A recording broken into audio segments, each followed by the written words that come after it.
All right, welcome to The Explainer. Today we are digging into something called African-centered education. Now, this is a movement that was really born from this powerful idea that the public school system we have today isn't just, a little broken. The argument is that it's actively failing Black children. We're going to follow the journey of Dr. Samori Camara, who says, look, when a system is failing this badly, you don't just try to tweak it, you have to build something brand new. So let's just start with a really provocative question, one that's at the very heart of this whole story. What if the school system's failures, all the gaps we hear about, the discipline problems, what if they aren't just accidents? What if it's actually failing on purpose? Now, that's the premise here, and it frames this problem not as something to be reformed, but as a crisis that needs a revolutionary answer. This one sentence, this is what lit the fuse. It came from an elderly woman sitting on her porch. Dr. Camara was just 25 at the time, running for the local school board, campaigning on all the right things, fighting standardized tests, pushing back on Eurocentric curricula, but her words just sliced right through all that political talk. It suddenly wasn't about winning an election anymore. It was about building a real, actual alternative. She was basically saying, your talk is fine, but our kids need a safe place to learn tomorrow morning. Okay, so that leads us right into our first section, the system's bitter grapes. Before you can build something new, you have to get a really clear diagnosis of what's wrong. And Dr. Camara uses this metaphor, the idea that for a lot of Black children, public school offers these bitter grapes. It looks like nourishment, but when you taste it, it's just fundamentally sour. It doesn't build you up. And his perspective wasn't just theoretical. It was really forged in the fire. He started out as a grad student with these big, revolutionary ideas. Then he tried to change things from the inside as a school board candidate. When that didn't work, he went right to the front lines, became a 10th grade teacher. And finally, he became a catalyst for a full-on student boycott. Every single step just hammered home the same conclusion. The system itself was the problem. And here is a perfect, concrete example of what he was up against. Get this. In his 10th grade English class, which was 99% Black, the standard issue textbook had exactly one Black author in it. Just a little snippet of Maya Angelou. So he just tossed it. He threw it out. And instead, he brought in voices that actually reflected his students' own lives and histories. We're talking Malcolm X, Tupac, Lorraine Hansberry. It was a complete shift away from a curriculum of just compliance to one of true cultural relevance. And the effect of this approach? It was electric. It was immediate.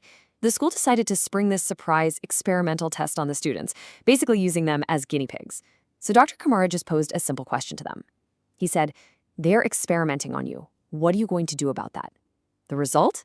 A massive 95% of the students refused to take the test.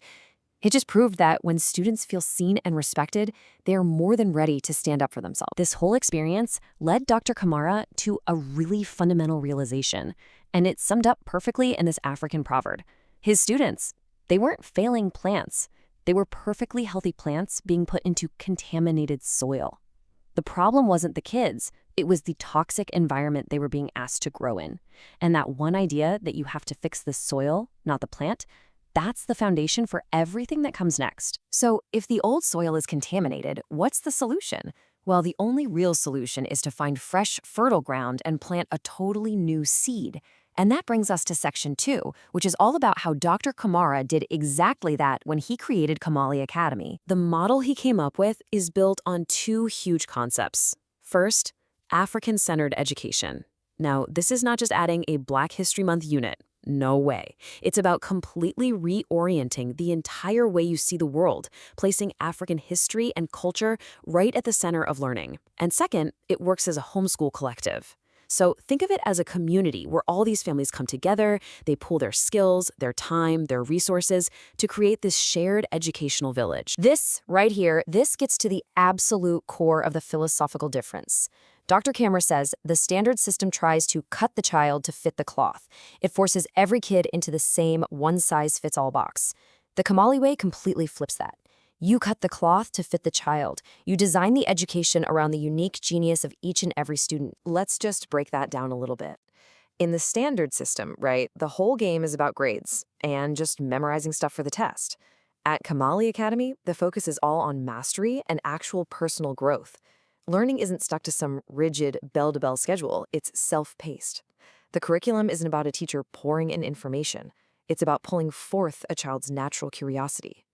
And instead of separating kids by age, they learn in a mixed age setting, kind of like the real world. Okay, so that's the big idea, the philosophy. But what does it actually look like day to day? How does this all work in practice? That's what Section 3 is all about, breaking down the methods that bring this vision to life. The whole method is built around these 3 pillars. First, learn to do. This is where kids become independent, setting their own goals and working through challenges at their own pace. Second, learn to learn. This is about hands-on, practical projects that connect what they're learning to real-world skills, like starting a business. And third, and this is so important, learn to be. This is all about character development, using things like rites of passage ceremonies and having students govern themselves. So what you end up with is an experience that is just radically different from traditional school. Kids aren't just sitting in classrooms, they're out in the world in apprenticeships. They aren't just following rules someone else made, they're learning to govern themselves. It's a journey that is totally learner-driven, focused on mastery, and rooted in a really tight-knit community. And this approach, as you can imagine, completely redefines what it means to be a teacher. They are no longer the sage on the stage, the all-knowing expert. Instead, they become a guide on their side. They're more like coaches, like facilitators.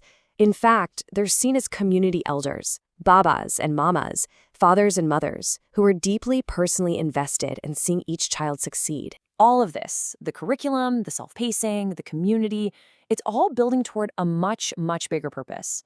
And that brings us to our final section, an education for liberation. This is about the ultimate goal, which is creating this profound shift in what students believe is actually possible for themselves and for their community. This whole idea is captured so well in this metaphor Dr. Camara uses about an electric fence. The story goes, a farmer used an electric fence to keep his cattle in, but after a while he just turned the power off. But the cattle, they'd been shocked before, so they never even tested the fence again. They were held captive by a power that didn't even exist anymore. And that right there is the lesson. Teaching students to test the fences, to question the limits, to realize the power that they thought was holding them back might not be active at all. And this quote captures the whole vision. The goal is to raise builders, not workers. A worker, in this view, is someone who's educated to be a cog in someone else's machine. But a builder is a creator, an entrepreneur, a leader who is self-determined. And the education then points all that talent and passion right back to the community with a very clear mission. Whatever you love, whatever you're great at, you do it for your people. So when you look at the key outcomes, it's so much more than just good grades. It's about instilling this deep, unshakable pride in who you are and where you come from. It's about fostering real self-determination, creating a generation of community builders, promoting a global, Pan-African view, and ultimately achieving true liberation, both mentally and economically. At the end of the day, it's a completely holistic approach. It's about educating the entire person. The mind, trained not just to memorize, but to think critically. The spirit, nurtured to build powerful self-worth. And the body, which is engaged through direct community action. It's a complete education, designed for a complete sense of liberation. So, we'll leave you by turning the main question of this explainer back to you.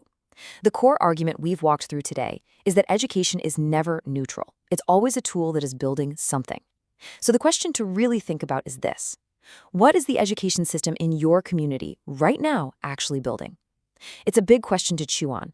Thanks for joining us for this explainer.